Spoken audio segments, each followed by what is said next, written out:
WhatsApp people, what's up people, what's up people. I hope आप एकदम बेहतरीन होंगे, अमेजिंग से होंगे, शानदार से होंगे। मैं भी बता दूं कि मैं भी बहुत शानदार नहीं हूं, क्योंकि सर मेरा थोड़ा सा कंधा टूटा हुआ है। एकदम जिम करते करते कंधा टूट गया भाई का। तुम्हारे एकदम बॉडी बना रहे थे, बॉडी ने ही बना दिया। कोई बात नहीं, ऐसा चलता रहता है थोड़ा थोड़ा बीच बीच में। नॉनदलेस आई होप आप एकदम बेहतरीन होंगे, एग्ज़ाम की प्रिपरेशन आपकी शानदार चल रही होगी और आप तैयार होंगे धूम धड़ाका करने के लिए। भाई लोग, अपन लोगों ने बहुत ही शानदार तरीके से सारे चैप्टर्स का मैराथन किया है। And I am proud to say कि सर ये यूट्यूब पे लॉन्गेस्ट एवर कंपनी लॉ का मैराथन है। सर 28 आवर्स रफली, 29 आवर्स रफली का कंटेंट यूट्यूब पे company law, pure pure content. कोई बीच में ब्रेक नहीं, कोई बीच में मस्ती मजाक नहीं, सिर्फ प्योर कंटेंट। भाई that speaks for itself. And I hope कि आप लोगों ने वो 28 घंटे 29 घंटे इंजॉय किए होंगे। You must have enjoyed those 29 hours, जिसके अंदर हमने क्या क्रिस्प मैनर में आप लोगों के लिए मैराथन्स लिए हैं। सर अब सेल्फ प्रमोशन के बाद आती है दूसरी चीज़ की, जो कि है आपके क्वेश्चन बैंक्स, क्वेश्चन आंसर्स। भाई लोग, यहाँ पे हम लोगों ने लास्ट क्लास में अपनी क्वेश्चन आंसर्स देखे थे क्लास 1 के अंदर। आज क्लास 2 है, जिसके अंदर हम लोग और क्वेश्चंस देखने वाले हैं। हम लोग एकदम मिक्स बैग के क्वेश्चंस देख रहे हैं अभी पार्ट ए के, जो आपके दो पार्ट्स में आपका पूरा सिलेबस डिवाइडेड है, part A and part B. Part A is for your company law, where is part B is for practice, practice related to company law. तो सर ऐसे में आपका पार्ट ए जो है वो अभी हम लोग देख रहे हैं, and then subsequently we will shift to part B.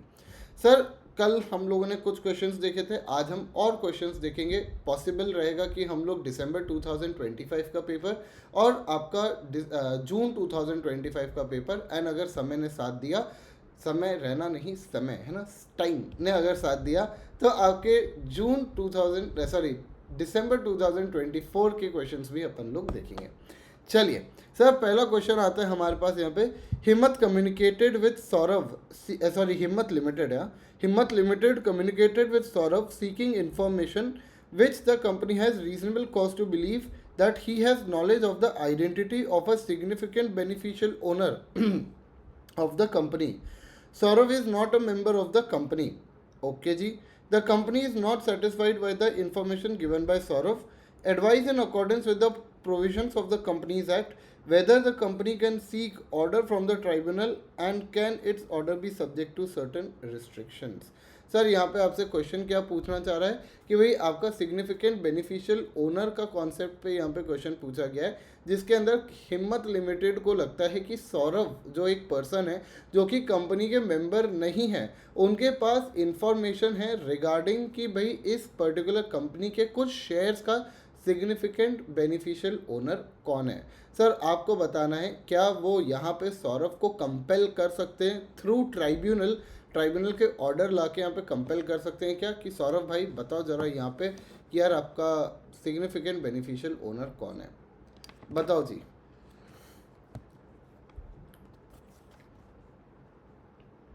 क्या यहाँ पे कंपेल किया जा सकता है क्या?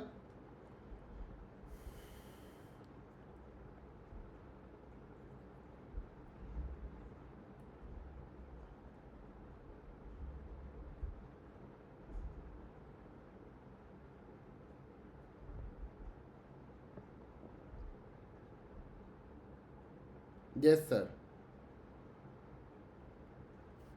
बहुत ही बढ़िया बच्चे। यहाँ पे हम लोग कहते हैं कि सौरभ को इन्फॉर्म करना पड़ेगा। अगर सौरभ के पास इंफॉर्मेशन है तो भाई सॉरी,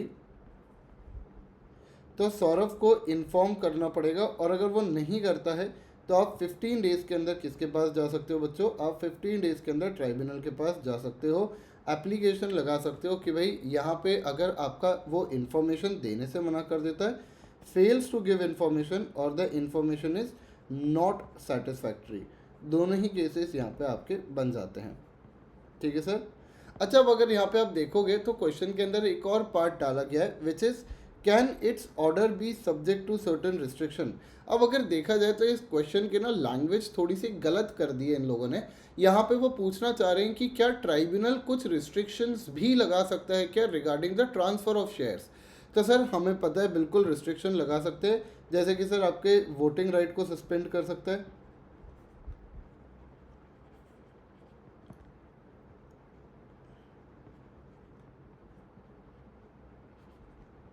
इसके अलावा हम लोग कहते हैं सर आपका राइट टू रिसीव डिविडेंड को रिस्ट्रिक्ट किया जा सकता है,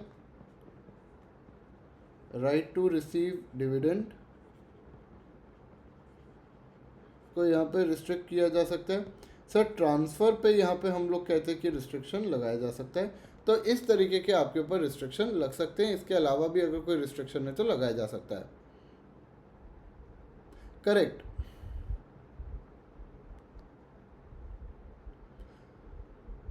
करेक्ट अनन्या, सौरभ का मेंबर होना कंपलसरी नहीं है बच्चे।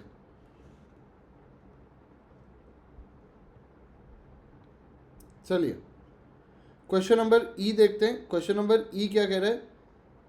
Dixit and Co. are the auditors of KVS Limited appointed at the annual general meeting held on 19 September 2024 for a period of 5 years.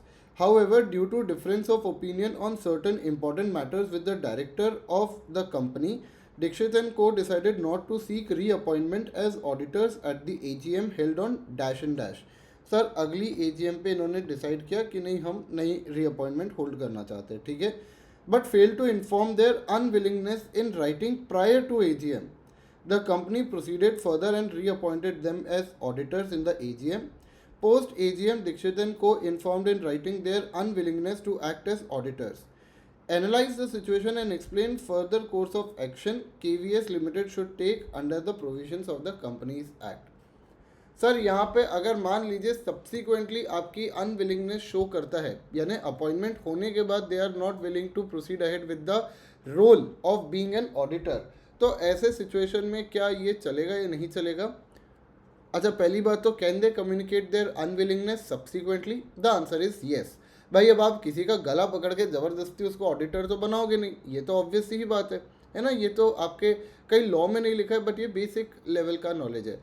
तो हम लोग कहते हैं कि डेफिनेटली वो ऑडिटर के रोल से अपना अनविलिंगनेस शो कर सकता है सब्सिक्वेंट एज वेल। सर अगर वो अनविलिंगनेस शो कर रहा है तो that will be considered as resignation. कैसा कंसिडर करेंगे हम उसको? रेजिग्नेशन की तरह कंसिडर करेंगे। अच्छा सर अगर रेजिग्नेशन दे रहा है तो हमें ये बात पता है कि आपका यहाँ पे क्या अराइज हो जाएगा, वैकेंसी अराइज हो जाएगी और आपको इसको फिल करनी पड़ेगी, है ना। तो रेजिग्नेशन का केस है, वैकेंसी अराइज हो जाएगी और वैकेंसी आपको क्या करनी पड़ेगी? फिल करनी पड़ेगी, ठीक है।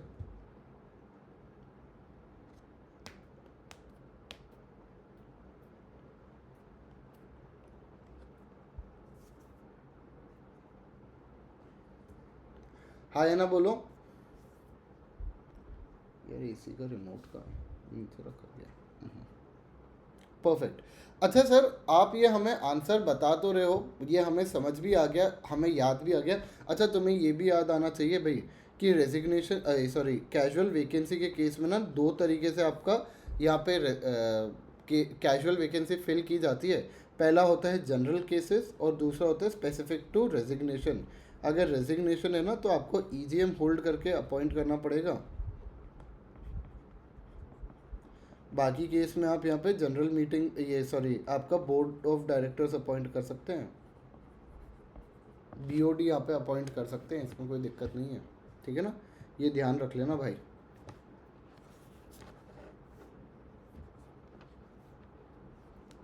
चलो आगे बढ़ सकते हैं। अच्छा मैं आपको बता रहा था कि सर आंसर को लिखेंगे कैसे।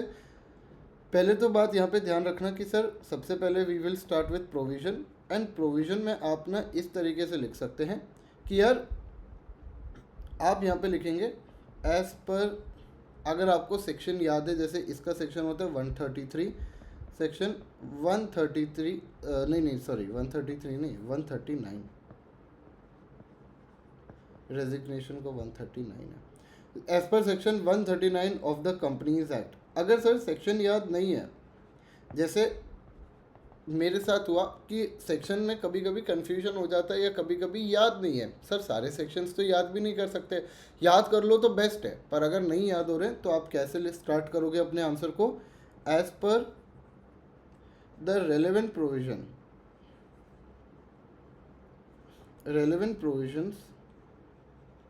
of the Companies Act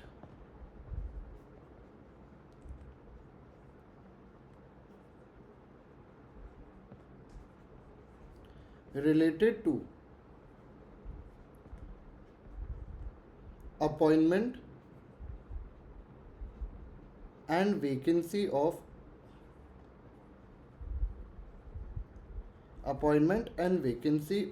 auditors.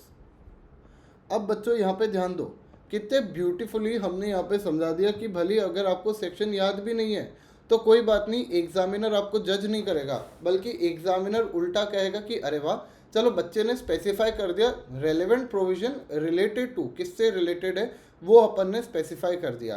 सिर्फ अगर अपन इतना लिख के आ जाए ना as per the companies act, अरे कंपनीज एक्ट के अंदर कौन सा, तो हमने यहाँ पे स्पेसिफाई किया कि भाई as per the relevant provision related to auditors का अपॉइंटमेंट एंड आपका ये appointment and vacancy of auditors. तो आगे अपन इसको कंटिन्यू कैसे करेंगे, as per the relevant provisions of the companies act related to appointment and vacancy of auditors,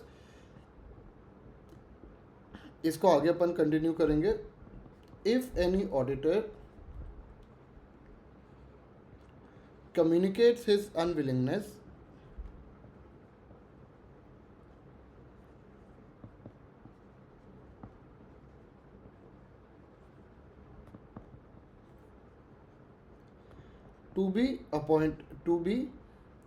unwillingness to act as कर देते हैं, to act as auditor subsequent to their appointment,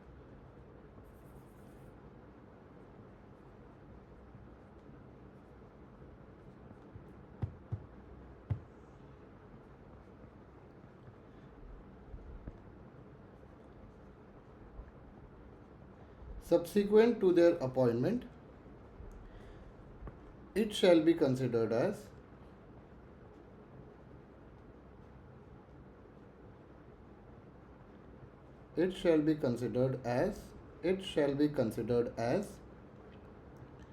resignation। अब आप देखो कितने ब्यूटीफुली अपन ने यहाँ पे अपने आंसर को स्ट्रक्चर भी कर दिया और पहले अपन ने बता भी दिया कि भाई इस सिचुएशन को अपन कैसे डील करेंगे। अगर मैं डायरेक्टली यहाँ पे लिखता कि यार this will lead to casual vacancy और हम ये करेंगे वो करेंगे, तो यार वो आंसर की स्ट्रक्चरिंग नहीं आ पाती। बच्चों याद रखना, लॉ को याद रखना और जितना ज़्यादा लॉ को पढ़ना इम्पॉर्टेंट है उतना ही इम्पॉर्टेंट है उसको प्रेजेंट करना। अगर आप राइट लैंग्वेज के साथ अपने लॉ के आंसर को प्रेजेंट नहीं कर पा रहे हो, any law, whether it be JIGL, whether it be SBIL, whether it be ECIPL, whether it be company law, whether it be securities law, any law for that matter of fact, आपको ये चीज़ ध्यान रखनी है कि आपका language एकदम structure में जाना चाहिए। ठीक है, तो भाई इस तरीके से अपन लिखेंगे। उसके बाद सर आप यहाँ पे बताओगे कि रेजिग्नेशन के केस में आपका क्या बन जाएगा। भाई रेजिग्नेशन के केस में this will be treated as a, मैं सेपरेट पेन से इसलिए लिख रहा हूँ ताकि आपको मैं स्ट्रक्चरिंग बता सकूँ। Resignation will be treated as casual vacancy, sorry this will lead to casual vacancy,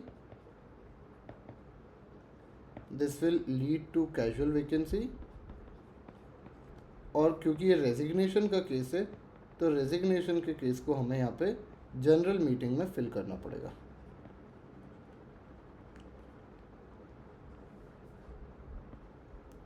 sir general meeting कितने समय में होनी चाहिए, विद इन 3 मंथ्स।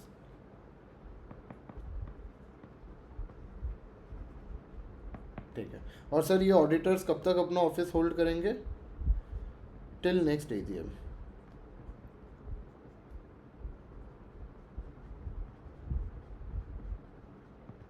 बहुत ही बढ़िया सर, इस तरीके से आपको आंसर लिखना पड़ेगा।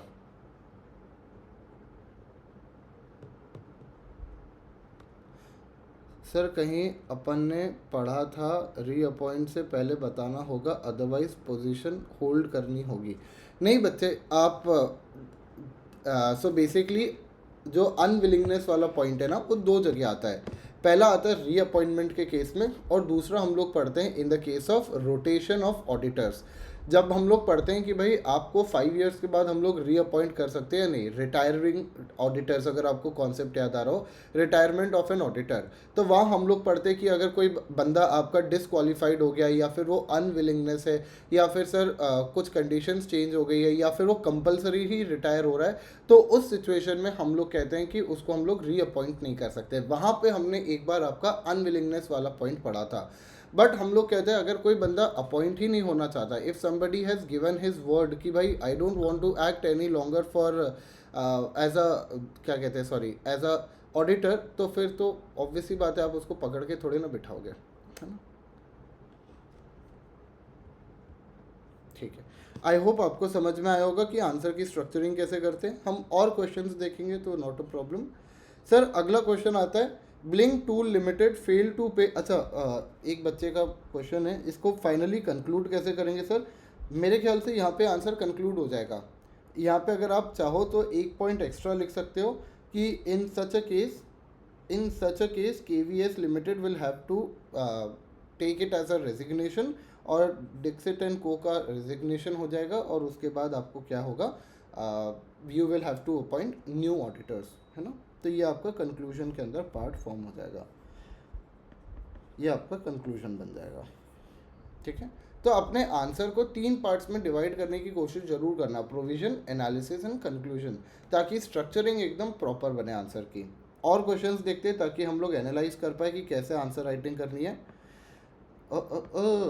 Blink Tools Limited failed to pay 11% dividend declared in its AGM to certain shareholders due to dispute over entitlement.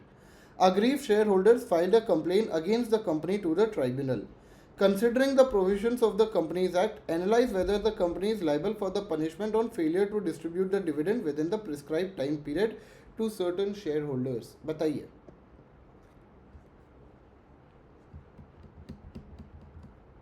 मैं 2 मिनट पहले आप लोगों को इसलिए देता हूँ ताकि अगर मैं ही आंसर बता दूंगा तो फिर तुम अपना दिमाग क्यों चलाओगे, है ना। तुम कहोगे सर आप ही बोलते रहो, हमारा क्या काम है। वेरी गुड, क्या बात है, अनन्या को तो सेक्शन भी याद है, गजब।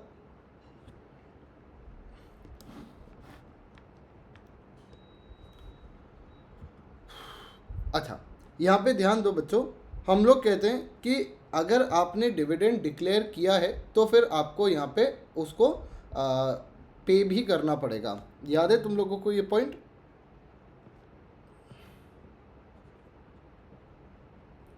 डिविडेंड वाला पॉइंट।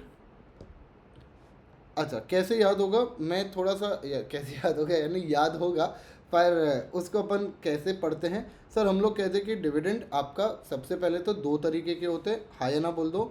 हाँ सर, 2 तरीके के होते। इसको कुछ हो रहा है शायद से, ठीक है सर। डिविडेंड हमारे 2 तरीके के होते हैं, एक होता है हमारा इंटरिम बेसिस पे, एक होता है हमारा फाइनल बेसिस पे।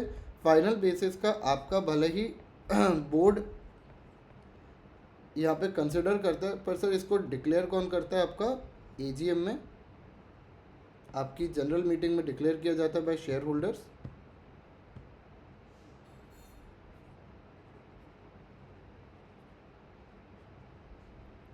भाई मैंने ना अपने लैपटॉप का पहली बार फ़ैन की आवाज़ सुनी है। क्या इसमें कचरा वचरा फंस गया क्या? क्या हो गया इसको भाई? इतनी तो गर्मी है भी नहीं। ये रईसों के चोचले। खैर, तो भाई डिक्लेयर बाय शेयर होल्डर्स, तो अगर आपने यहाँ पे डिक्लेयर कर दिया तो आपको यहाँ पे ध्यान रखना है कि भाई अब आपको पे करना पड़ेगा, अब आप डिनाई नहीं कर सकते, ठीक है। Once this has been done तो आपको पे करना पड़ेगा। हाउएवर, अगर आप पे नहीं कर रहे हो कुछ कंडीशंस के कारण से, कुछ कारणों के वजह से, तो फिर चलेगा, then it will be fine. Sir जैसे कि हमने पढ़ा था, अगर आपको याद हो कि ट्राइब्यूनल ने ही ऑर्डर दिया है कि मत पे करना, या फिर हम लोग कहते हैं कि सर आपका अभी ओनरशिप डिसाइड नहीं हो पाया है सर, या फिर कुछ ऐसी चीज़, या डिले जो है due to any other fault है, due to any other reason है, हमारी गलती नहीं है, delay due to any other reason. Sir जैसे मान लीजिए बैंकिंग सिस्टम ही नहीं चल रहा, तो भाई उसके लिए कंपनी कैसे रिस्पॉन्सिबल होगी, है ना। सर इसके अलावा हम लोग कहते हैं कि और भी चीज़ें, और भी पॉइंट्स आते हैं। जैसे सर अगर आपका मान लीजिए कि शेयर होल्डर ने कोई कंडीशन लगाई थी और हमने ये उसको कम्युनिकेट कर दिया कि भाई हम ये कंडीशन मीट नहीं कर पाएंगे, शेयर होल्डर ने कंडीशन लगाई थी and we can not satisfy the condition and this has been communicated, we can not satisfy and this is communicated.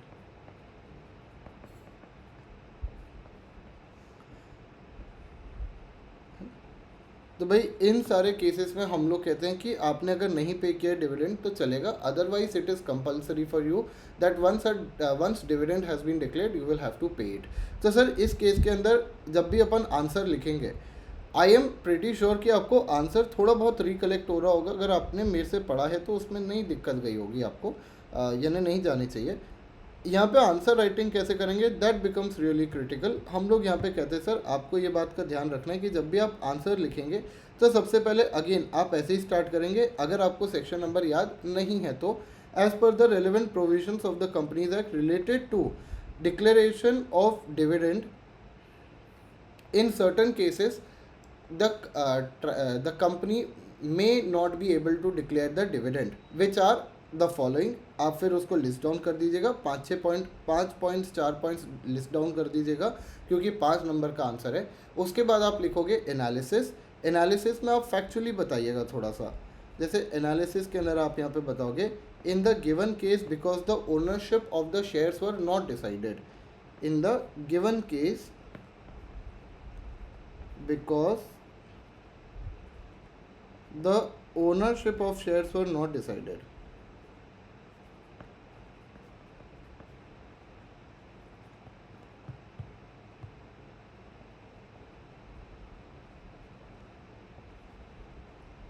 was not decided because was not decided, therefore company is not at fault, therefore company is covered in the exemption, covered in the exemption and it cannot be forced, it cannot be forced to pay dividend। बस क्या शानदार तरीके से अपना analysis बन गया। उसके बाद आप कंक्लूजन लिख दीजिएगा कि hence in the given case company is not responsible. बस इतने तरीके से आपका आंसर बन जाएगा। क्या अपन को बात समझ में आई? एक सेकेंड देना गाइस,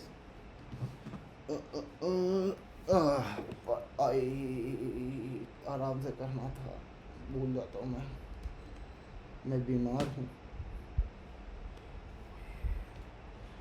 सर इस तरीके से आपका आंसर बनेगा। क्या आपको ये बात समझ में आई?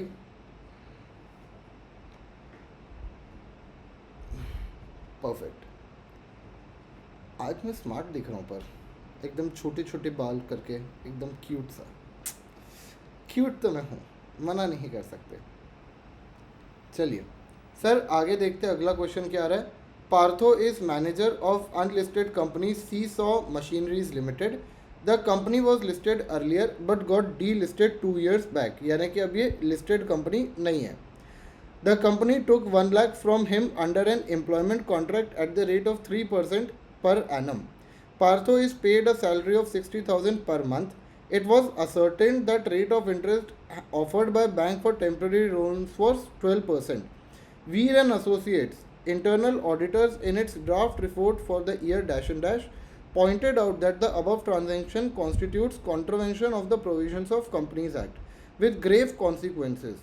Comment on the remark of the auditor in reference to the provisions of the Companies Act। बताइए भाई, ये आपका आगे है क्वेश्चन डिपॉजिटर से, सॉरी डिपॉजिट से, सेक्शन नंबर 231 यहाँ पे आपका एप्लीकेबल हो रहा है। बताओ भाई क्या जवाब होगा तुम्हारा। अगर आप देखोगे क्या ब्यूटीफुली एग्जामिनर ने ट्रिकी क्वेश्चन पूछा है, मुझे तो मज़ा आ गया देख के। भाई एग्जामिनर आपको एकदम ट्रिकी क्वेश्चन पूछ रहा है, वो जानबूझ के आपके ऊपर थोड़ा सा ऐसा परेशान करने को तैयार है।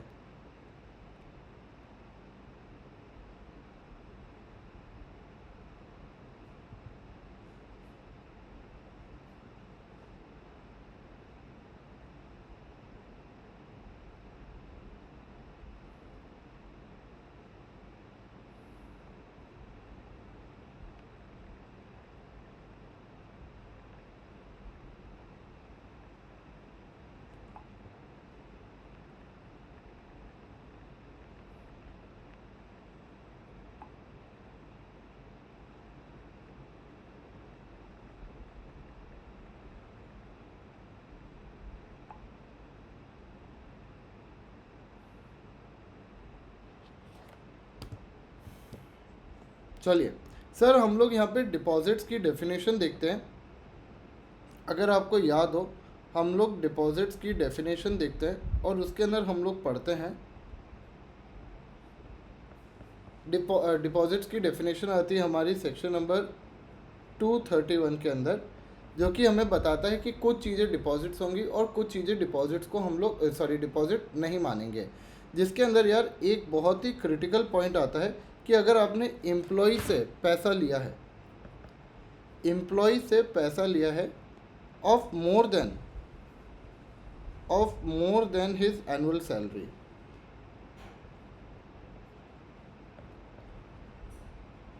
ये पॉइंट हमने कवर किया हुआ है। क्या ब्यूटीफुली उन्होंने ना आपको सैलरी बता दिया, पर मंथली सैलरी बताया क्वेश्चन पेपर में। बच्चा यहाँ पे ख़त्म है। यहाँ पे मैं आपको बता रहा हूँ कि कन्फ्यूजन की आड़ में भाई साहब ख़त्म है बच्चा, सच्ची में, माँ कसम। सर वो एनुअल सैलरी पे ध्यान ही नहीं देगा, वो मंथली सैलरी पे ध्यान दे लेगा। सर एनुअल सैलरी अगर मैं करता हूँ तो ये कितना आएगा यार, 60,000 अगर पर मंथ कमा रहा है तो 12 महीने का कितना हो गया बताओ भाई। मेरे ख्याल से 7,20,000 होगा। बहुत बढ़िया। तो सर पैसा कितना रेज किया है, 1,00,000 रेज किया है, पर उसकी एनुअल सैलरी कितनी है, 7,20,000 है। तो क्या एनुअल सैलरी से कम रेज किया है क्या इस एम्प्लॉय से? Yes sir. तो इसको हम लोग डिपॉजिट्स की डेफिनेशन में काउंट नहीं करेंगे। This will not be considered as deposits. बाकी केस में इसको डिपॉजिट कंसिडर कर लिया जाता। अगर इसके एनुअल सैलरी से ज़्यादा पैसा रेज किया जाता, मान लीजिए अगर 10 लाख रेज कर लेती है कंपनी, तो भाई उस सिचुएशन में इसको हम लोग डिपॉजिट्स मान लेते, बट इस केस में हम लोग इसको डिपॉजिट्स नहीं मानेंगे।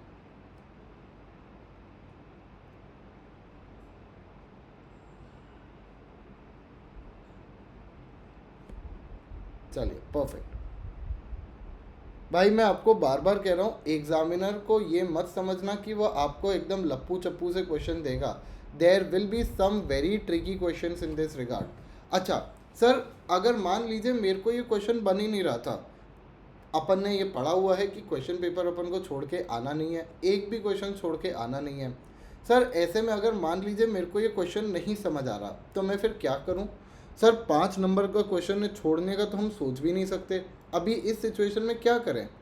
बच्चों अगर आप ऐसी ट्रेचरस सिचुएशन में फंस जाते हो जहाँ पे आपको लगता है कि सर ना तो हम बता पा रहे हैं आंसर क्या है, ना तो हम समझ पा रहे हैं, तो अभी ऐसे सिचुएशन में क्या करें?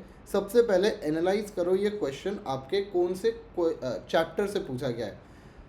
आपने जैसे ये देख लिया कि यार सर ये ना कुछ डिपॉजिट से रिलेटेड हमें लग रहा है, हमें तो ये डिपॉजिट से, अच्छा इतना तो आई होप आपको समझ आ ही जाएगा कि ये डिपॉजिट से रिलेटेड क्वेश्चन है, क्योंकि यहाँ पे एम्प्लॉय वगैरह, इंटरेस्ट रेट, ये सारी चीज़ें इन्वॉल्व है। अगर आपको डिपॉजिट्स भी नहीं ध्यान आ रहा है, कहीं इन्होंने लिखा है क्या?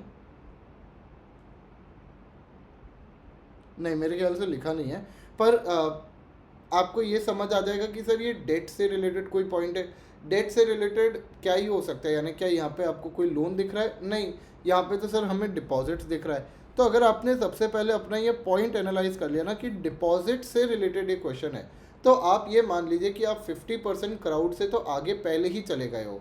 You are ahead of the 50% of the crowd already. अब आपको क्या करना है? अब आपको यहाँ पे डिपॉजिट्स को प्रॉपरली एक्सप्लेन कर देना है। भाई साहब ध्यान से समझ लेना ये बात कि आपको प्रॉपरली डिपॉजिट्स के कॉन्सेप्ट को एक्सप्लेन कर देना है। डिपॉजिट्स क्या होते हैं, नहीं होते हैं, किन किन केसेस में हम लोग डिपॉजिट्स नहीं मानते हैं या फिर मानते हैं। थोड़ा सा अगर तुम्हें कुछ सेक्शन नंबर 73, 76 याद आ रहा हो तो वो भी लिख देना। सर बेसिकली मैं क्या कहना चाह रहा हूँ कि थोड़ा सा कंटेंट लिख के आना डिपॉजिट से रिलेटेड।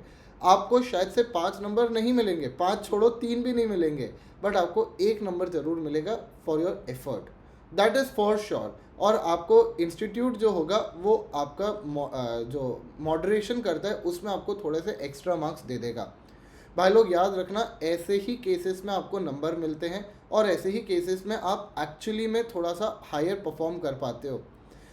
90% बच्चा, आई कैन फॉर फैक्ट से दिस पॉइंट कि 90% बच्चे को ये क्वेश्चन नहीं बनेगा। सर अगर आप सोच लीजिए आप वो लास्ट 10% में हैं और 10% में भी आप उस व्यक्ति में से है जिसने थोड़ा बहुत लिखा है, इंस्टीट्यूट आपको नंबर देगा, क्योंकि भाई आपने अटेम्प्ट किया है और रेलेवेंट लिख के आए हो, है ना, डिपॉजिट से लिख के आए हो, डिपॉजिट से रिलेटेड लिख के आए हो। तो भाई ये चीज़ों का ध्यान रखना है अपन को, इन बातों का अपन को ध्यान रखना है। हाँ या ना बोलो।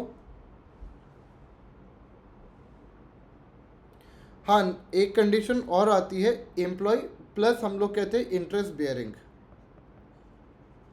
अगर नॉन इंटरेस्ट बेयरिंग है तो, कि भाई आप यहाँ पे इंटरेस्ट नहीं पे कर रहे हो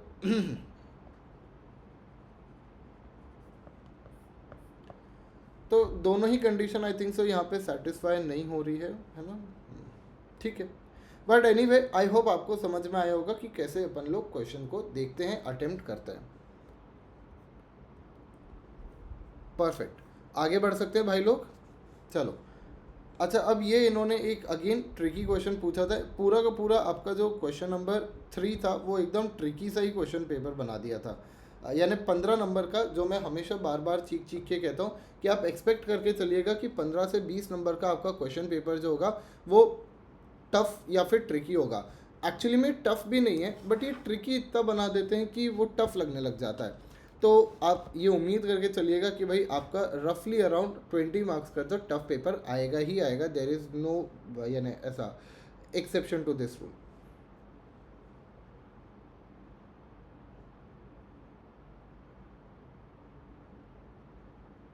बच्चे पर कंडीशन 1 आपकी सेटिस्फाई नहीं हो रही ना यहाँ पे, कि आपका जो इंटरेस्ट सॉरी आपका जो अमाउंट रेज्ड है, amount raise should be more than your annual salary. Annual salary से ज़्यादा है ही नहीं, जो हमने रेज किया है पैसा वो कम किया है।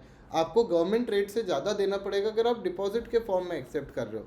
अगर आप डिपॉजिट के फॉर्म में एक्सेप्ट ही नहीं कर रहे तो फिर तो बात सही है ना, है ना।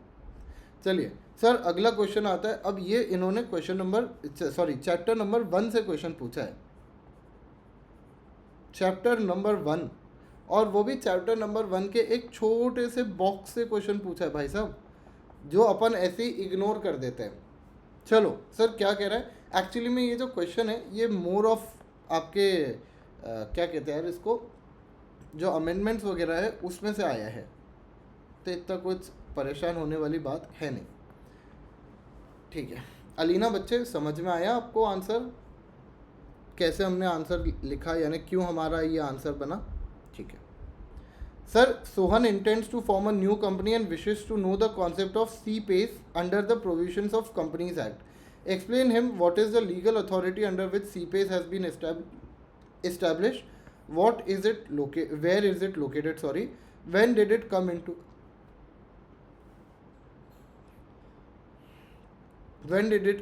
effect, what are the expected benefit through CPACE। Sir CPACE basically आपका काई के लिए काम करता है, CPACE आपके कंपनीज को बंद करने के लिए काम करता है। ईजी तरीके से आप कैसे कंपनी को बंद कर सकते हो वो यहाँ पे CPACE का काम है। CPACE ये चीज़ बताता है। ठीक है, CPACE आपका मानेसर में बना हुआ है। अगर आप देखोगे मेरे पास खुला है क्या चैप्टर नंबर 1, हाँ ये खुला ही है इनफैक्ट। तो सर आप देख सकते हो कि इसके अंदर ये इन्होंने एक छोटा सा आपका बॉक्स दे रखा है CPACE को लेके। पेज नंबर कौन सा, ये पेज नंबर कहीं लिखा है, page number 27 of the book पे। तो अगर कभी आपको इच्छा हो, स्व इच्छा हो, तो ये जाके पढ़ लेना एक बार कॉन्सेप्ट, क्या पता पूछ ले वापस से इंस्टीट्यूट। वैसे वापस से रिपीट होने का मेरे को चांस नहीं लगता, क्योंकि अगर वो ऑलरेडी एक बार पहले पूछ सके तो वापस से क्यों पूछेंगे। पर फिर भी if you want to study तो एक बार देख लेना कि सर CPACE आपका इसका फुल फॉर्म क्या है, centre for processing accelerated corporate exit. ठीक है, तो जल्दी से हम कंपनी को कैसे बंद करें, जल्दी है ना, कैसे बंद करें वो यहाँ पे आपका आ जाता है। और ये आपके मिनिस्ट्री ऑफ कॉर्पोरेट अफेयर्स ने बनाया है 2023 में, पर आई think so functional last year हुआ था। और ये आपके मानेसर के अंदर गुड़गांव में बना हुआ है। ये आपका 1 अप्रैल 2023 से इफ़ेक्टिव में आया था। और कैसे हम लोग कंपनीज़ को ईजिली बंद कर सकते हैं वो सारी बातें यहाँ पे आपकी बताई जाती है। ठीक है, चलो बढ़िया सर। अब आता है क्वेश्चन नंबर 4। क्वेश्चन नंबर 4 में आपको 2 पार्ट्स देखने को मिलते हैं, 4 and 4A। It is important कि आप ये चीज़ अच्छे से डिसाइड करें कि आप कौन सा क्वेश्चन करना चाहते हो, कौन सा नहीं। और फिर हमारा पार्ट B स्टार्ट हो जाता है। पार्ट B के अंदर भी अगर हम लोग देखें तो क्वेश्चन नंबर 6 में आपको यहाँ पे चॉइस मिलती है, 6 और 6A। आपको 6 ही क्वेश्चन होंगे, पर 6 क्वेश्चन ही आपकी लगाने के लिए बहुत है ना, आपके छक्के छुड़ाने के लिए मोर देन सफिशेंट है। आ जाओ सर, क्वेश्चन नंबर 4A के कुछ क्वेश्चंस देखते हैं। अच्छा, जब आपको स्टार्टिंग के 15 मिनट मिलते हैं ना बच्चों, तो ये आपके लिए क्रिटिकल होता है कि आप 4 करोगे या क्वेश्चन नंबर 4A करोगे और क्वेश्चन नंबर 6 करोगे या 6A करोगे, ये डिसाइड कर लो। और सर डिसाइड कैसे करें? जैसे मेरे साथ एग्जाम में ये होता था कि इसके अंदर आई थिंक सो 3 क्वेश्चन होंगे, 3 ही है ना, हाँ 3 क्वेश्चन होते थे जिसमें से मेरे को 2 आते थे, तीसरा नहीं आता था। और दोनों ही केसेस में ऐसा होता था कि भाई क्वेश्चन नंबर 4 के अंदर मेरे को 2 क्वेश्चंस के आंसर आते, तीसरा नहीं आता। और जो 4A होता था उसके अंदर भी ये होता था कि भाई 2 का आंसर आता है पर तीसरे का नहीं आता। सर ऐसे में एनालाइज कैसे करें, डिसाइड कैसे करें कि यार हम लोग कौन सा क्वेश्चन करेंगे और कौन सा नहीं? The best method to decide this is कि भाई ये देख लो कि तुम में किस क्वेश्चन के सबसे बेहतरीन तरीके से, जो थर्ड क्वेश्चन है जो आपको नहीं बन रहा है, उसमें से आप कौन से क्वेश्चन को ज़्यादा अच्छे से आंसर कर पाओगे।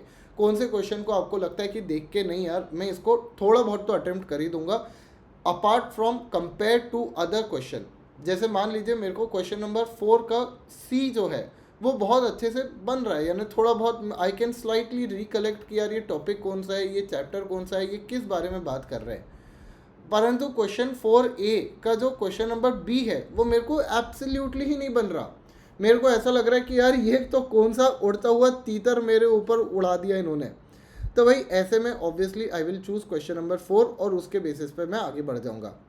और ये भी याद रखना, बच्चे ये गलती करते हैं कि भाई एक बार आंसर लिखना शुरू किया, फिर उनको लगता है नहीं यार नहीं बन रहा, चलो मैं क्वेश्चन नंबर 4A कर देता हूँ, पूरा उठा के काट देते हैं और फिर 4A पे शिफ्ट कर जाते हैं। भाई please you will not do this. आपको जितना बन रहा है एक बार 15 मिनट के अंदर डिसाइड कर लो और उसके बाद एक बार में जाके आंसर लिख के आ जाओ। ये नहीं कि आप अपने आंसर्स में ही यानी अपने चॉइसेस में ही फ्लिप फ्लॉप कर रहे हो। This should not happen very clearly, ठीक है। चलिए क्वेश्चन देखते हैं यहाँ पे क्या क्वेश्चन आ रहा है सर। क्वेश्चन नंबर 4 का A, ABC private limited incorporated under companies act 2013 recently conducted a right issue of equity shares to its existing share holders. ठीक है सर, राइट इशू की बात की जा रही है। The board of directors through its resolution allotted equity shares on 15 July. The share certificate issued to share holders except for Raj were signed by a director. ठीक है सर, बाय अ डायरेक्टर यानी कि एक डायरेक्टर ने sign किया। The company does not have a company secretary. Raj, a shareholder, made a complaint to the company on dash and dash 15 सितंबर 2025 को यहाँ पे कंप्लेन फाइल की गई है that he is still to receive a share certificate. ओ भाई साहब, जुलाई से अगस्त हो गया, अगस्त से सितंबर हो गया, 2 महीना हो गया, यानी कि 60 डेज हो गए, उसको बेचारे को अभी तक शेयर सर्टिफिकेट ही नहीं मिला। In reply, the company took the excuse of administrative reason for the same. Neha, another shareholder, raised an issue that the share certificate does not bear the distinctive number of the shares held in dematerialized form through a depository. Considering the provisions of Companies Act, analyze the validity of the share certificate, complaint of Raj and issue raised by Neha. बताइए भाई।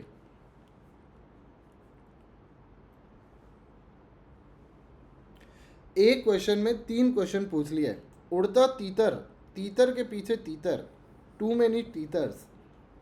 एक question में 3 question पूछे भाई साहब इन्होंने।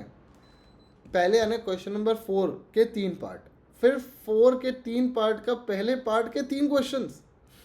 यानी आपको इतने बेहतरीन तरीके से लपेटा जा रहा है भाई साहब। बताओ भाई क्या जवाब दोगे, क्या जवाब दोगे? जाने जाना ढूंढे तुझे दीवाना।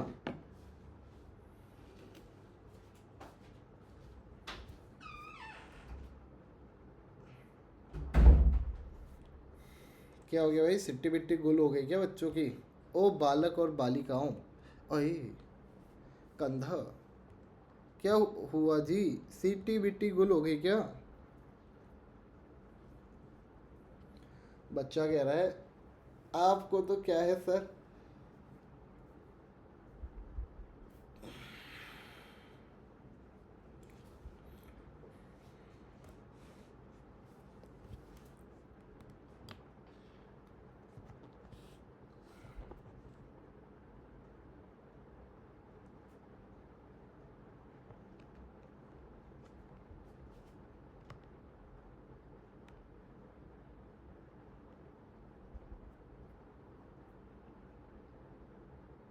ठीक है अलीना, वेरी गुड। सर हम लोग जानते हैं, वेरी गुड पायल। अच्छा सर, यहाँ पे सबसे पहली बात तो क्वेश्चन ये अराइज होता है सर, हम इसका आंसर कैसे करेंगे, क्वेश्चन में बोला क्या जा रहा है। सर क्वेश्चन आपको ये कह रहा है कि एक एबीसी प्राइवेट लिमिटेड है, इसने आपके शेयर्स इशू किए हैं, शेयर सर्टिफिकेट इशू किए हैं, जिसपे सिर्फ एक डायरेक्टर का सिग्नेचर है। सर राज जो है उसको 60 दिन से ऊपर हो गए हैं, यानी 15 जुलाई को इशू ऑफ शेयर्स हुआ था और 15 सितंबर आ चुका है, पर उस बेचारे को अभी तक शेयर सर्टिफिकेट नहीं मिला है। ठीक है सर। तीसरा क्वेश्चन है नेहा का। नेहा कह रही है कि अरे मेरे जो शेयर्स है वो डीमैट फॉर्म में है और उनके ऊपर कोई भी डिस्टिंक्टिव नंबर नहीं लिखा है, जो हमारा फोलियो नंबर जिसको हम लोग कहते हैं वो नहीं लिखा है। सर अब ऐसे सिचुएशन में क्या तीनों के क्लेम सही हैं? नहीं, तीनों में से एक के गलत है, बाकी दो सही क्लेम्स है। बताओ।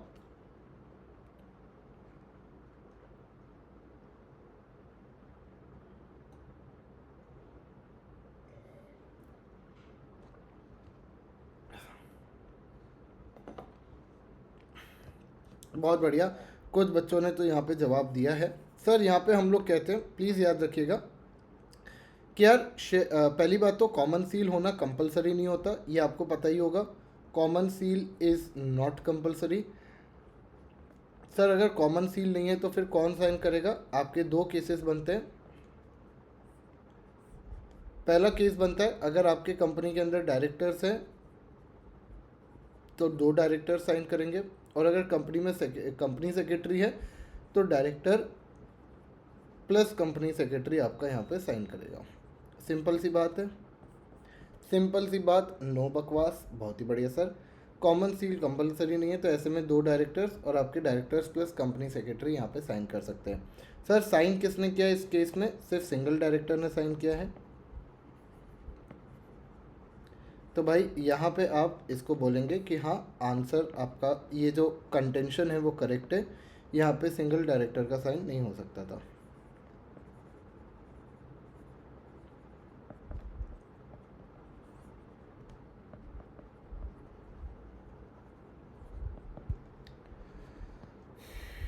आई होप ये बात समझ में आई होगी। हाँ या ना बोल दो। सर आंसर राइटिंग कैसे करेंगे? इसको तो आप भाई डायरेक्टली ही लिखना, क्योंकि आंसर बहुत बड़ा जाएगा। ऐसे में अगर आप ये आपके जो फैक्ट्स वगैरह अगर वो भी लिखने बैठ गए तो टू मच ऑफ टाइम लग जाएगा, विच एब्सोल्युटली मेक्स नो सेंस, है ना। तो इसका ध्यान रख लेना। दूसरा पॉइंट हम लोग कहते हैं यहाँ पे सर, दूसरा ये राज का कंटेंशन है। राज का कंटेंशन भी करेक्ट है, क्योंकि सर आपके जो शेयर्स है वो 60 डेज में इशू हो जाने चाहिए, और नहीं तो आपको रिफ़ंड करना पड़ेगा। याद होगा आपको ये पॉइंट, 15 डेज़ के अंदर रिफ़ंड करना पड़ता है। अगर आपने 15 डेज़ में रिफ़ंड नहीं किया तो जो आपको अमाउंट आ रखा है सर उसको हम लोग कैसा ट्रीट कर लेते हैं? उसको डिपॉजिट की तरह ट्रीट कर लिया जाता है ना। That is treated as deposits, ये बात आपको पता होगी। तो सर राज को 60 दिन हो गए ना, 15 जुलाई से लेके आपके 15 सितंबर हो गए, शेयर्स नहीं मिले, तो obviously it will be treated as a failure on the part of the company. और सर जो आपके डीमैट अकाउंट के शेयर्स होते हैं, यानी कि जो अब आपके इलेक्ट्रॉनिक फॉर्मेट में शेयर्स होते हैं, उसको आपको डिस्टिंक्टिव नंबर करने की कोई ज़रूरत नहीं होती है। इलेक्ट्रॉनिक शेयर्स जो होते हैं वो फंजेबल स्कीम पे चलते हैं, आपको ये बात पता होगा। फंजेबल स्कीम, या फिर जिसको हम लोग कहते हैं फंजिबिलिटी। फंजिबिलिटी का मतलब क्या होता है सर, कि जैसे आपके बैंक करेंसी नोट्स होते हैं। सर बैंक करेंसी नोट्स जो होते हैं, आपने अगर एक बार बैंक में जमा कराया तो आप फिर सब्सिक्वेंटली जब बैंक से पैसा विड्रॉ करने जाओगे तो आप वहाँ पे ये नहीं कह सकते कि भाई नहीं, मेरे को तो जो मैंने नंबर ऑफ जो सीरियल नंबर था जिस शेयर जो करेंसी नोट का जो सबमिट किया था, एग्जैक्टली वही सीरियल नंबर वाला मेरे को यहाँ पे करेंसी नोट चाहिए। आपको सेम वैल्यू का कोई और करेंसी नोट मिल सकता है। फॉर एग्जांपल मान लीजिए मैंने यहाँ पे डिपॉजिट किया था 00001, ये नंबर का मैंने करेंसी नोट डिपॉजिट किया था। सर यहाँ पे हम लोग कहते हैं कि आपको कोई और इस तरीके का कोई और currency note of same value भी मिल सकता है। सिमिलरली हम लोग कहते हैं सर आपका जो शेयर्स होते हैं उसके अंदर भी अगर इलेक्ट्रॉनिक फॉर्मेट में शेयर्स इशू हो रहे हैं तो उसको डीमैट अकाउंट में रखा जाएगा, उसके अंदर कोई ऐसा दिक्कत नहीं है, आपको अलग से कोई नंबर देने की ज़रूरत नहीं है।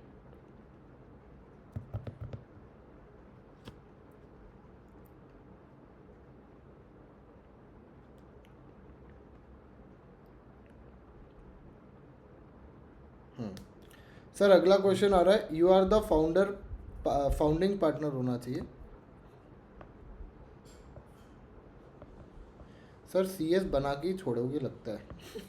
You are the founding partner of a firm of practicing company secretary with huge client base.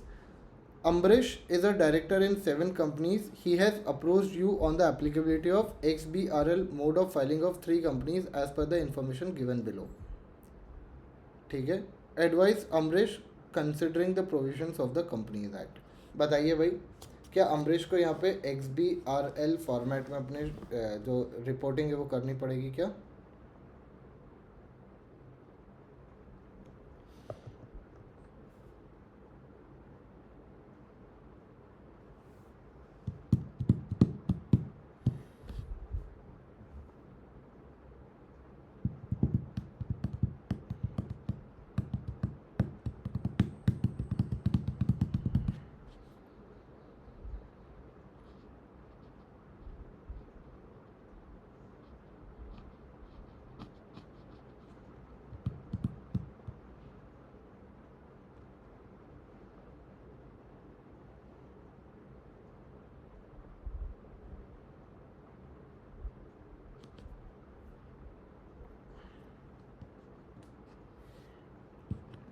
बताइए भाई, एक्स बी आर एल अगर आपको याद हो तो मैंने बताया भी था कि भाई एक अच्छा इंपॉर्टेंट टॉपिक है, क्वेश्चन पूछ रहा है इंस्टीट्यूट, रेगुलरली पूछ रहा है इस टॉपिक पे, तो आपको पता होना चाहिए।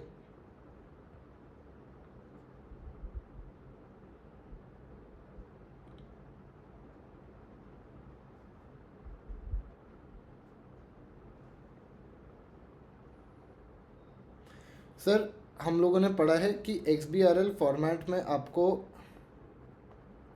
कुछ कंपनीज को यहाँ पे फाइल करना पड़ता है। किन किन को फाइल करना पड़ता है सर? लिस्टेड कंपनीज को, अगर आपका paid up is more than 5 crore rupees, अगर आपका turnover is more than 100 crore rupees. ठीक है, ये ऑल कंपनीज के लिए है, लिस्टेड अनलिस्टेड यानी सॉरी प्राइवेट पब्लिक जो भी तरीके की कंपनी है उनके लिए यहाँ पे है। पर सर इसके कुछ एक्सेप्शंस भी है। अच्छा एक पॉइंट और आता है, अगर आपको यहाँ पे इंडियन अकाउंटिंग स्टैंडर्ड्स के हिसाब से करना पड़ रहा है, आपको यहाँ पे कंपेल किया जा रहा है, तो भी आपके ऊपर एप्लीकेबल होगा।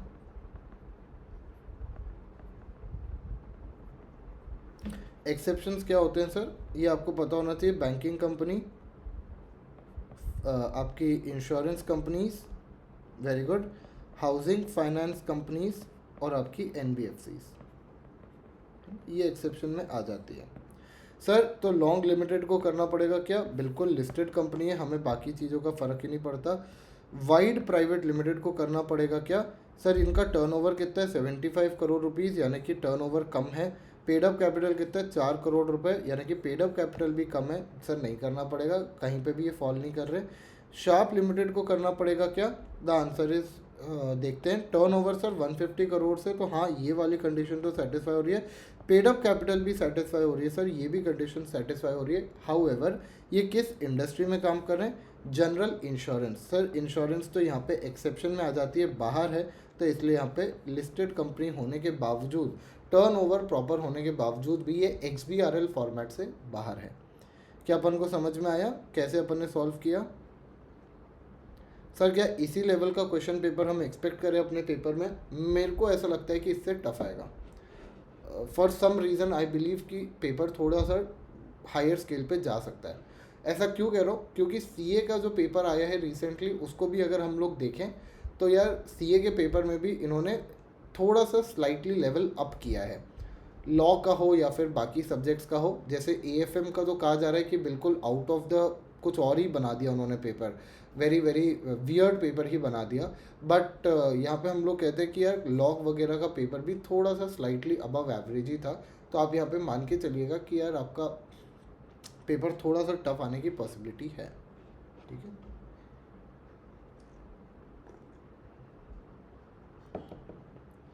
चलिए ये क्वेश्चन देखते हैं। MNO infrastructure limited engaged in real estate development availed a secured term loan of 50 crores from XYZ Bank. The loan is secured by a charge on the company's land asset. The loan agreement is signed on dash and dash, but due to internal delay, the company failed to file the particular of charge with the ROC within the prescribed period under the Companies Act. By the time the company approached the ROC for registration after expiry of overall prescribed period, the ROC refused to allow the registration of charge, citing non-compliance with the statutory time limit. Subsequently, the charge remained unregistered on the MCA portal. A third-party lender, relying on the MCA record, provided additional secured credit to MNO Infrastructure Limited, assuming there is no prior charge on the property. The charge so created in favor of the third party lender was registered with ROC. ठीक है sir. A dispute arose between XYZ Bank Limited and the third party lender over priority of claim when the company defaulted on repayment. Considering the above scenario in light of the provisions of the Companies Act, decide whether the refusal of registration of charge by the ROC was valid. Also assess the priority of charge of XYZ Bank Limited over the charge of a third party lender, refer to the consequence of non registration of a charge. बताइए भाई।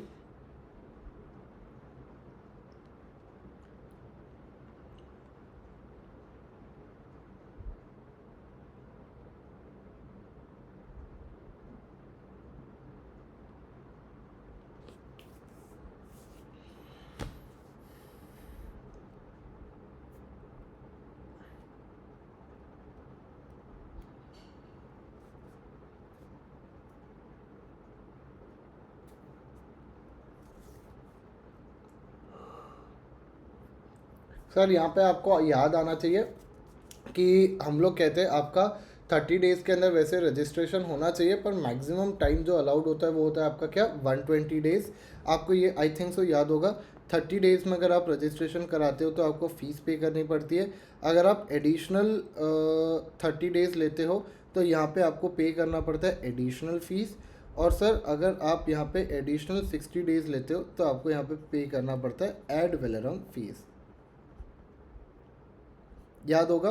पर sir यहाँ पे 120 दिन के ऊपर मैं जा सकता हूँ क्या? The answer is no, 120 days के ऊपर नहीं जाया जा सकता। तो आरओसी का जो क्लेम है वो करेक्ट है कि आरओसी मना कर सकता है आपका जो रजिस्ट्रेशन है उसको करने से।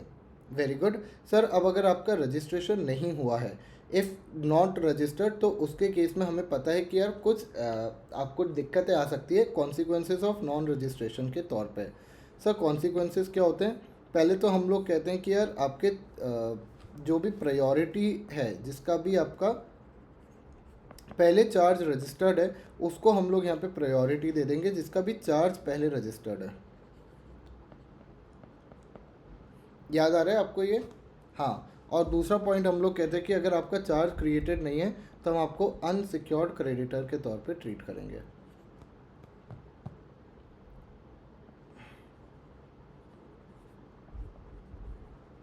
Very good.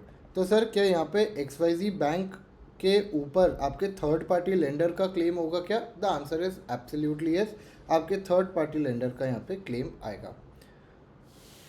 अगेन सर मेरे को ऐसा लगता है कि इंस्टीट्यूट थोड़ा सा तो यार हाई लेवल पे लेके जा रहा है आपको क्वेश्चंस के मामले में।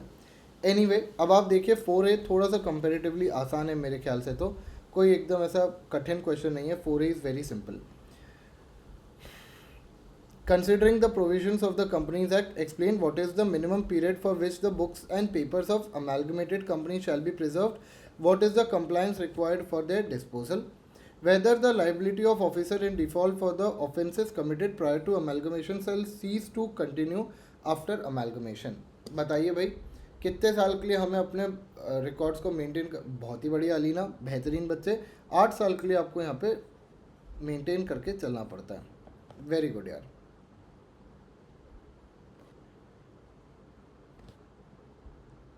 और सर फिर डिस्पोज ऑफ करना हो तो?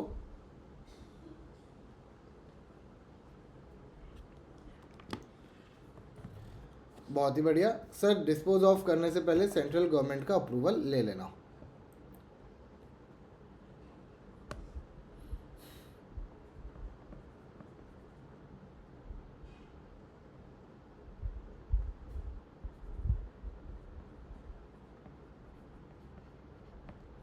बहुत ही बढ़िया।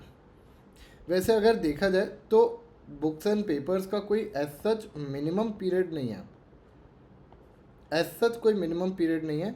आपका जो अदरवाइज कंपनीज के ऊपर लगता है वही आपका अमालगमेशन होने के बाद भी लगेगा, ठीक है ना। बहुत ही बढ़िया सर। लाइबिलिटी कंटिन्यू रहेगी क्या? Yes. Just because company amalgamate हो गई है तो इसका मतलब ये नहीं होगा कि आपकी लाइबिलिटी ख़त्म हो गई, आपकी लाइबिलिटी चलेगी अभी भी।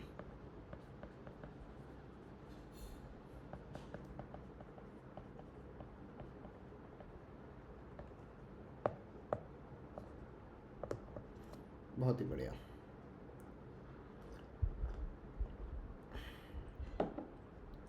सर आगे हम लोग कहते हैं analyse negligence and forgery as an exception to the doctrine of indoor management. Question number 1 से काफ़ी सारे क्वेश्चंस आए हैं अगर आप देखो एक तरीके से तो। सर इंडोर मैनेजमेंट अपन लोगों ने पढ़ा था, इंडोर मैनेजमेंट का केस कौन सा था, कोई बता सकता है मेरे को? बैंक से रिलेटेड कुछ था अगर आपको याद आ रहा हो।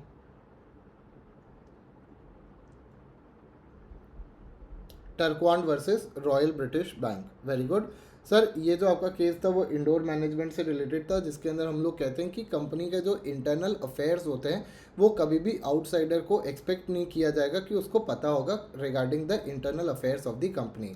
इन सच अ केस अगर कल को कंपनी आके ये बोलती है कि हमने जो कॉन्ट्रैक्ट किया है वो अल्ट्रा वायस है बिकॉज हमारे इंटरनल अफेयर्स इसको अलाउ नहीं करते, तो सर उस सिचुएशन में हम उसको गलत बोलेंगे। हम कहेंगे कि नहीं, company can not take this exception. बिल्कुल ही गलत है ये एक्सक्यूज़ सर, क्योंकि nobody can be expected to know the internal affairs of the company. However इसके एक्सेप्शंस होते हैं। अगर आपको याद आ रहा हो कि agency in itself is in question whether the agency was valid और नॉट। सर फॉर्जरी किया गया, अगर डॉक्यूमेंट फ्रॉड है तो फिर तो company will in any case not be responsible. Sir अगर आपका यहाँ पे हमें लग रहा है कि दाल में कुछ काला है, जिसको हम लोग पढ़ते हैं ना कि भाई अगर आपने प्रॉपरली डॉक्यूमेंट्स को चेक नहीं किया, या फिर सर आपको नॉलेज में ही था कि भाई जो भी कंपनी के अंदर हो रहा है वो गलत ही हो रहा है, you had the knowledge of regarding the wrongful activity happening in the company and yet you decided to enter into a contract, in all such cases आपका इंडोर मैनेजमेंट का केस नहीं लगता है ना। तो नेग्लिजेंस एंड फॉर्जरी तो आप बता ही सकते हो। अगर आपको केस का नाम याद आ जाए जस्ट इन केस, तो फॉर्जरी का केस होता है आपका आनंद बिहारी लाल वाला।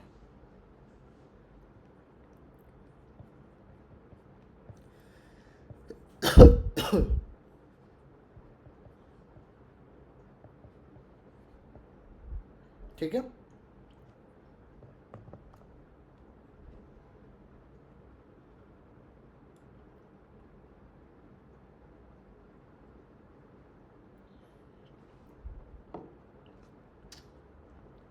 चलिए ये आपके क्वेश्चन नंबर 2 से क्वेश्चन, सॉरी चैप्टर नंबर 2 से क्वेश्चन है।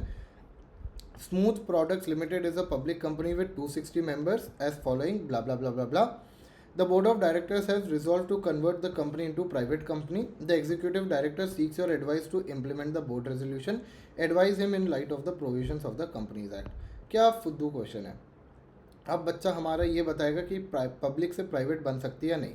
सर इसके अंदर हमें बेसिकली क्या देखना पड़ेगा, नंबर ऑफ मेंबर्स किससे ज़्यादा नहीं हो सकते sir, should not be more then 200।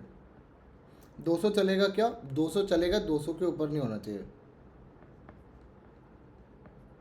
Sir ये 200 के लिमिट में हम लोग किसको काउंट नहीं करते, जॉइंट शेयर होल्डर्स को और आपके एम्प्लॉयज़ जिनको एम्प्लॉयमेंट के कारण से शेयर्स मिले, शेयर्स उनको एम्प्लॉयमेंट के कारण से मिले। तो sir directors and relatives, employ at registered office, employ at factory, इन दोनों को तो अपन पहले ही बाहर कर देते हैं। यानी आपके ये कितने हो गए 42, तो ये ऐसे ही बाहर हो गए। X employees the shares were allotted when they were employees, तो सर ये 28 भी बाहर हो गए है ना, क्योंकि उनको शेयर्स कब मिले, जब वो एम्प्लॉय थे। तो 4 5 6 60, 70 पीपल को हम लोगों को एक्सक्लूड करना पड़ेगा। टोटल नंबर ऑफ मेंबर्स कितने, 260। 260 में से अगर मैंने यहाँ पे 70 माइनस कर दी है तो ऑब्वियसली मैं 190 के फिगर पे आ जाता हूँ, विच इज़ करेक्ट। तो 200 से कम मेंबर्स होने चाहिए, तो 200 से कम मेंबर्स है। बहुत ही बढ़िया सर, इस तरीके से आपका यहाँ पे आंसर बनेगा। अच्छा, इस क्वेश्चन को आंसर कैसे करेंगे प्लीज़ याद रखिएगा बच्चों। सबसे पहले तो आपको यहाँ पे बताना पड़ेगा कि आपकी प्राइवेट कंपनी के ऊपर लिमिट क्या होती है। प्राइवेट कंपनी को आपको यहाँ पे एक्सप्लेन करना चाहिए, ठीक है, क्योंकि ये कंप्यूटेशन तो मुश्किल से 2 लाइन का ही है, कोई कंप्यूटेशन बड़ा नहीं है, कंप्यूटेशन तो छोटू सा ही है। आपको यहाँ पे प्राइवेट कंपनी की कंडीशन एक्सप्लेन जरूर करनी पड़ेगी प्रॉपरली, ठीक है, कि भाई 200 होने चाहिए मैक्सिमम नंबर ऑफ पीपल, और उन 200 के अंदर हम किनको काउंट नहीं करेंगे। और उसके बाद अच्छा, just because the question is related to employees does not mean कि सिर्फ आप एम्प्लॉय का ही पॉइंट लिखेंगे, आप यहाँ पे जॉइंट शेयर होल्डर का भी लिख के आएंगे। भाई जब भी आप कॉन्सेप्ट एक्सप्लेन कर रहे हो तो पूरा कॉन्सेप्ट एक्सप्लेन करो, ऐसा नहीं होना चाहिए कि सिर्फ ऊपर ऊपर का एक्सप्लेन करके छोड़ दिया, या जो भी आपके क्वेश्चन से रेलिवेंट है वो एक्सप्लेन करके छोड़ दिया। अच्छा, इसका मतलब ये भी नहीं कि तुम एकदम ही दूर चले गए, है ना, पूछा था जापान पहुंच गए चीन समझ गए ना, है ना, वो भी नहीं होना चाहिए कि जाना था जापान पहुंच गए चीन, कि सेम रास्ते में पड़ रहा था तो ये भी बता देते हैं। नहीं सर, यहाँ पे जितना आपको रेलेवेंट एस्पेक्ट में पूछा गया उसका आप कंप्लीट कवर करके बताओगे, ये हम कहना चाह रहे हैं, ठीक है। उसके बाद आप यहाँ पे अपना कैलकुलेशन बता देना बस, और फिर कंक्लूजन में लिख देना कि हाँ भाई company can be converted into private company. बहुत ही सिंपल, सिंपल डिम्पल। चलिए, क्या अपन को ये सब बना एक बार बता दो। क्या अपन एक नया क्वेश्चन पेपर उठाए, एक नया क्वेश्चन पेपर उठाए मेरे बालक बालिकाओं। चलो मैं 1 सेकेंड देना, ये इसको पॉज करूँगा ताकि मैं डाउनलोड कर सकूँ। ये लो जी, जून 25 का अपने पास आ गया अभी question paper, June 25। O my god. चलो अनन्या जल्दी से बता दे, चल जल्दी से बता दे, क्वेश्चन नंबर 1 से लेके क्वेश्चन नंबर 4A तक कौन सा क्वेश्चन करें, जल्दी से बता दे। और स्पेसिफाई करना, हाँ, जैसे 4A का 3 या फिर कौन सा क्वेश्चन। रैंडम क्वेश्चन उठाएंगे सर, रैंडम क्वेश्चन, अपन को रैंडमली पता होना चाहिए। क्वेश्चन नंबर 3 का कौन सा उठाऊँ मैं, चल क्वेश्चन नंबर, क्योंकि टाइम मेरे ख्याल से इतना होगा नहीं अब अपने पास। हाँ, क्वेश्चन नंबर 3 का B उठा लो sir. Oh my god, oh my god. चलो जी सर, अनन्या के कहने पे हमने उठाया एकदम टफ क्वेश्चन, जिसका आंसर भी कौन देगी, ऑब्वियस सी बात है, Ananya. Sir, Vijay and Purnima husband and wife started an organic fertilizer company called Vipur organic fertilizers private limited. The entire share capital of the company is held by Vijay and Purnima in equal proportion. ठीक है sir. Vijay and Purnima are also the only directors of the company. बहुत ही बढ़िया sir. The board of the directors of the company has appointed you as the CFO and company secretary. Thank you very much. Now Vijay and Purnima wants to go on a world tour costing 5 lakhs each and want the company to pay for the travel agency. As the CFO and CS of the company decide as per the provisions of the Companies Act and decided cases whether director can use the company's money for personal trips. वाह अनन्या वाह, क्या simple question choose किया तूने, क्या simple question choose किया, एकदम फुद्दू सा question. बता दे यार, इसका आंसर बता दे।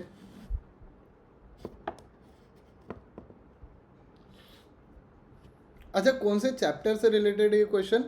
चैप्टर नंबर 1 से रिलेटेड है ना, चैप्टर नंबर 1 से रिलेटेड है। बहुत ही सिंपल क्वेश्चन यहाँ पे अनन्या ने चूज किया है।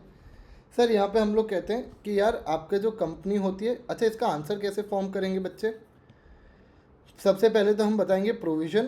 प्रोविज़न क्या कहता है सर? प्रोविज़न कहता है कि company is a separate legal entity, है ना, बड़े बड़े अक्षरों का इस्तेमाल करते हुए, separate legal entity, very good, जिसकी खुद की अपनी प्रॉपर्टी होती है, यानी कि उसके प्रॉपर्टी को सिर्फ कंपनी अपने बेनिफिट के लिए यूज़ कर सकती है, कोई शेयर होल्डर या फिर कोई डायरेक्टर अपने बेनिफिट के लिए यूज़ नहीं कर सकता। तो separate legal entity with ownership over the assets.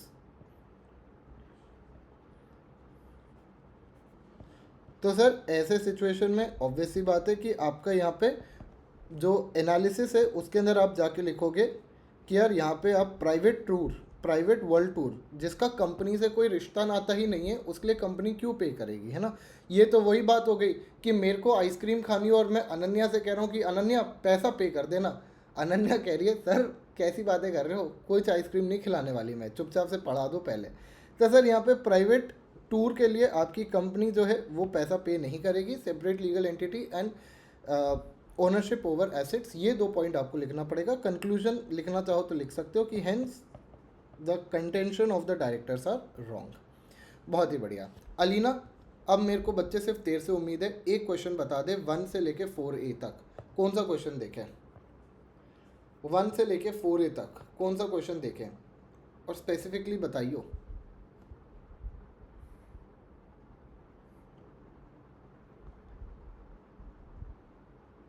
Alina, randomly कोई भी क्वेश्चन नंबर चूज कर ले यार, कोई दिक्कत नहीं है।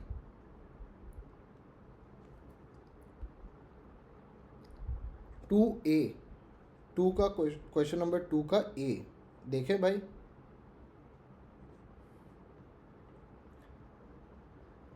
अच्छा, ये तो आपके सिलेबस का ही पार्ट नहीं है। Operation and mismanagement is not part of your syllabus. अगला क्वेश्चन चूज कर ले यार जल्दी से। ऑपरेशन एंड मिसमैनेजमेंट पहले आपका फॉर्म करता था part in your this compromise and arrangement, तो वो अब हट चुका है आपके सिलेबस से। एनी क्वेश्चन, चल क्वेश्चन नंबर बी देखें क्या है sir. Question number B, following is the financial information of maximum private limited, maximum private limited नाम है कंपनी का, obtain from last audited financial statement for dash and dash, paid up capital, turnover, borrowings दे दिए। There is no CS in employment in the company and Joy officer account prepared e form AOC4 and submitted to Satish, practicing cost accounted for certification in place of practicing CS. With the given information, analyze with reference to the provisions of the Companies Act if certification of AOC4 is really necessary. बताइए भाई, बता दो भाई, बता दो।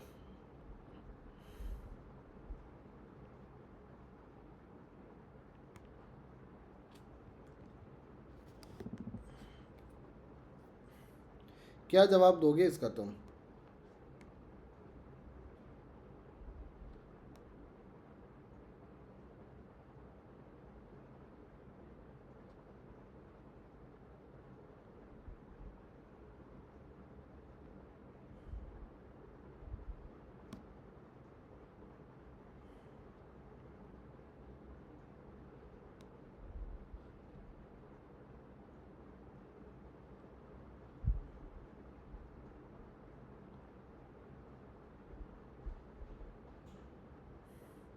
बताओ भाई, एकदम ऐसा सिट्टी बिट्टी गुल क्यों हो गई है तुम्हारी?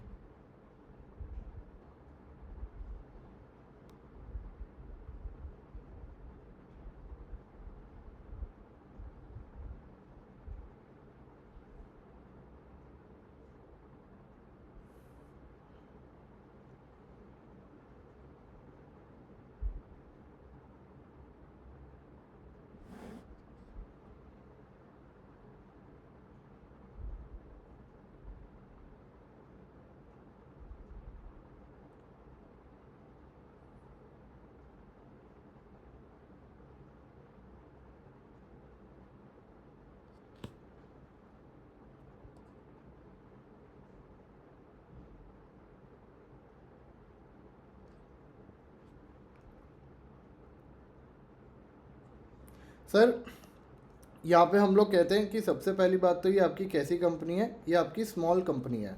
स्मॉल कंपनी क्यों है सर? हम लोग जानते हैं बात कि अगर आपका paid up capital is less than 4 CR and your turnover is less than 40 CR, तो आप यहाँ पे क्या बन जाते हो सर? स्मॉल कंपनी बन जाते हो। ये दोनों कंडीशन एंड वाली कंडीशन है, यानी कि आपको दोनों कंडीशन सेटिस्फाई करनी पड़ती है सर। तो ये स्मॉल कंपनी है, स्मॉल कंपनी को सर्टिफिकेशन की रिक्वायरमेंट नहीं होती है, ये हमें बात पता है, सिंपल।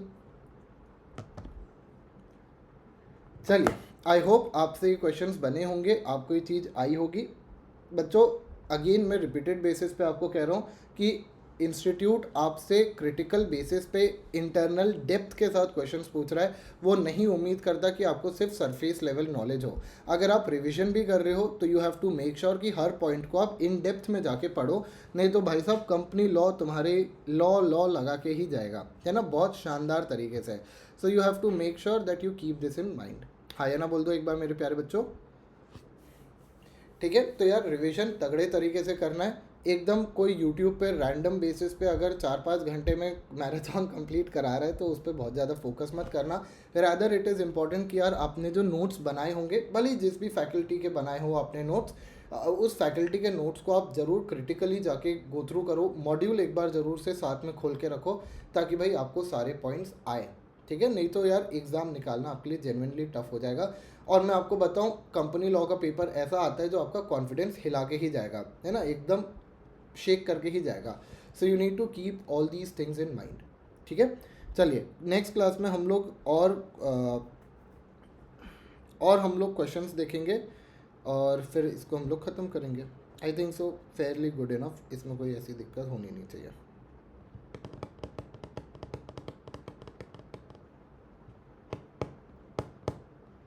चलिए, thank you so much guys, this was all for this class. Next class में मिलेंगे, तब तक अपना ध्यान रखें। Bye bye, take care, have fun.